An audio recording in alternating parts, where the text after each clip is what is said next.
बच्चों चलते हैं मेंटल मैथ क्लास 7 के नेक्स्ट क्वेश्चन की तरफ। मैं हूं हरी सर और आप देख रहे हैं मेरा यूट्यूब चैनल चलो कदम बढ़ाएं। तो बच्चों चलते हैं नेक्स्ट क्वेश्चन पर।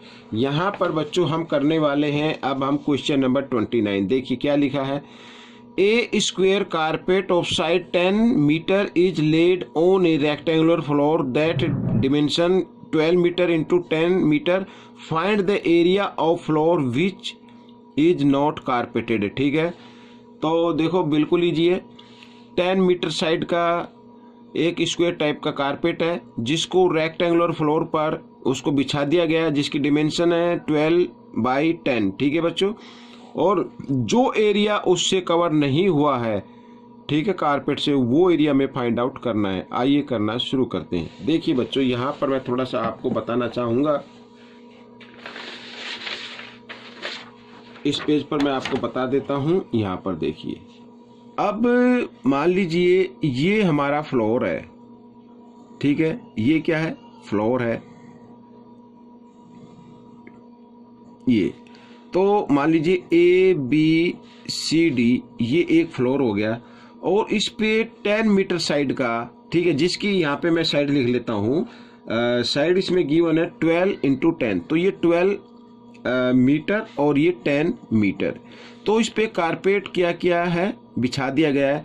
तो 10 बाई 10 का ये किया है। ए मान लीजिए यहाँ पर, यहाँ से यहाँ तक आ गया वो कारपेट, ठीक है, 10 मीटर साइड का ना। तो ये 10 हो गई, ये 10 हो गई, ये 10 हो गई, ये भी 10 हो गई, इस तरीके से। ठीक है, ये इसमें कारपेट आ गया है, ये वाला कारपेट समझो, ये कारपेट बिछा हुआ है। ठीक है, अब इस पार्ट का एरिया हमें निकालना है, रिमेनिंग पार्ट का। अब बच्चों देखो यहाँ पर opposite sides of rectangular are equal, ठीक है, ये 10 है तो ये भी क्या है, 10 है। यहाँ तक ये 10 साइड का आ गया, ये भी 10 मीटर हो गई यहाँ तक। तो इसको नाम दे देते ई और इसको नाम दे देते हैं एफ। ठीक है बच्चों, ये 10, ये भी 10 आ गया। अब बच्चों यहाँ पर वैसे तो ये फिगर में आपको थोड़ा सा अजीब नजर लग रहा होगा, लेकिन ये यहाँ तक 10 है तो टोटल कितनी थी, 12। तो यहाँ से ई सी, ठीक है बच्चों, ई सी कितनी हो गई, 2 रह गई, और ये कितनी हो गई, 10 हो गई। ठीक है, इस तरीके से। आइए करते हैं क्वेश्चन नंबर 29। क्वेश्चन नंबर 29, ठीक है बच्चों, यहाँ पर तो लेंथ ऑफ रिमेनिंग पार्ट लिख देता हूं मैं।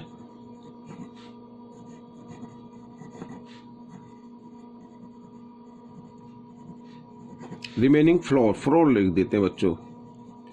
तो फ्लोर की रिमेनिंग, अब बच्चों ये 2 हो गई, ठीक है, इस तरीके से 2 हो गई, और ये तो 10 है, ये इस तरीके से आएगा बच्चों यहाँ पर रिमेनिंग पार्ट। ठीक है, तो अब ये लेंथ बन गई तो होगी 10 मीटर, और ये ब्रेथ आ जाएगी 2,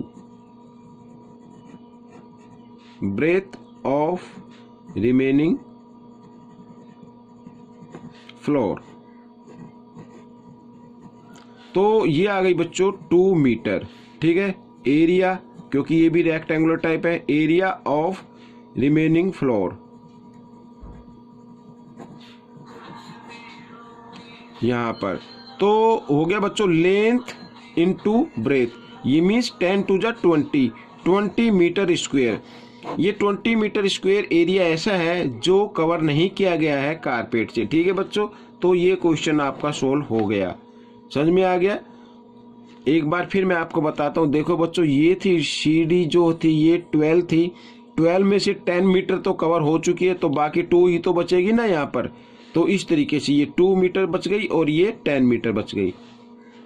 तो ये आपका आंसर निकल चुका है। अब हम करेंगे क्वेश्चन नंबर 30। ठीक है बच्चों, क्वेश्चन नंबर 30 को रीड कर लेते हैं। देखिए यहाँ पर, ये देखिए, find the shaded area in adjoining figure. ठीक है, ये एडजॉइनिंग फिगर का आपको क्या करना है, शेडेड रीजन जो है उसका एरिया फाइंड करना है। और यहाँ पर मैं आपको एक फिगर के जरिए मैं आपको दिखाता हूँ। ये देखिए इस तरीके से, ये वाला, इसको मैं शेडेड कर देता हूँ इस तरीके से। आप 2 तरीके से इसको फाइंड आउट कर सकते हैं।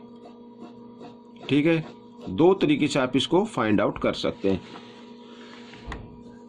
2 तरीके कौन से हैं मैं आपको बताता हूं। देखिए यहां पर 2 ट्रायंगल बन रही है, ए डी ई, एक तो ये बन गई और एक बन गई बी सी ई।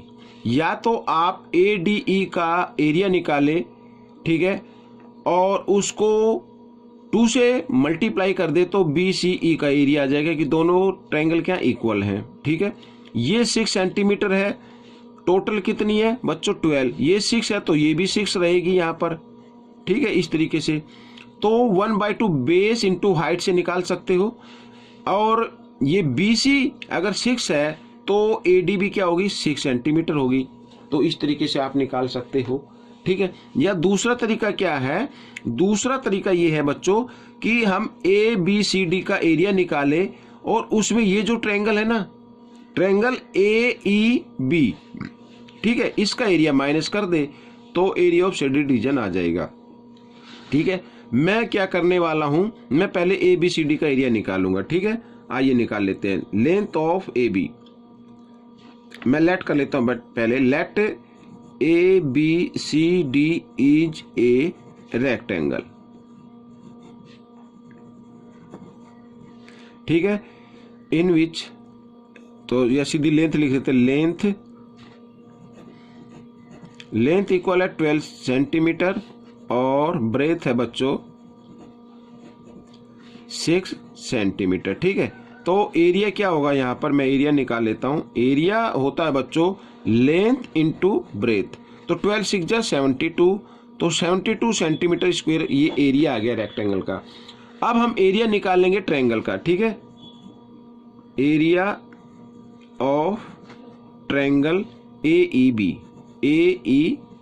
ठीक है बच्चों, क्या होता है फॉर्मूला 1/2 और बेस इंटू हाइट 1/2। अब बेस तो बच्चों ये माना है ना AB, तो यहाँ पर मैं AB लिख देता हूँ पहले एक बार ताकि आपको अच्छे से समझ आ जाए। ये हाइट हो गई, इसको हम हाइट मान लेते हैं बच्चों क्योंकि ऊपर तक लगी हुई है, तो इसको मैं N, तो EN मैं इसको नाम दे देता हूँ। हाइट ये जैसे BC है ना, इतनी तो हाइट है।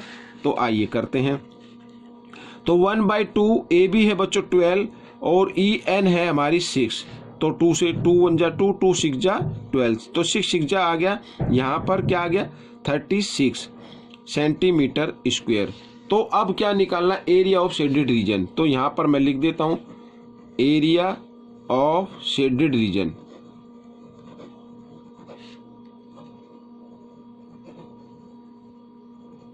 तो यहाँ पर कैसे निकालेंगे बच्चों, देखो स्क्वायर के एरिया में से आपको क्या कर देना, ये माइनस कर देना है 36। ठीक है, ट्रायंगल का, तो आ जाएगा बच्चों यहाँ पर 36 आ गया, 36 सेंटीमीटर स्क्वायर। ये आपका आंसर आ गया।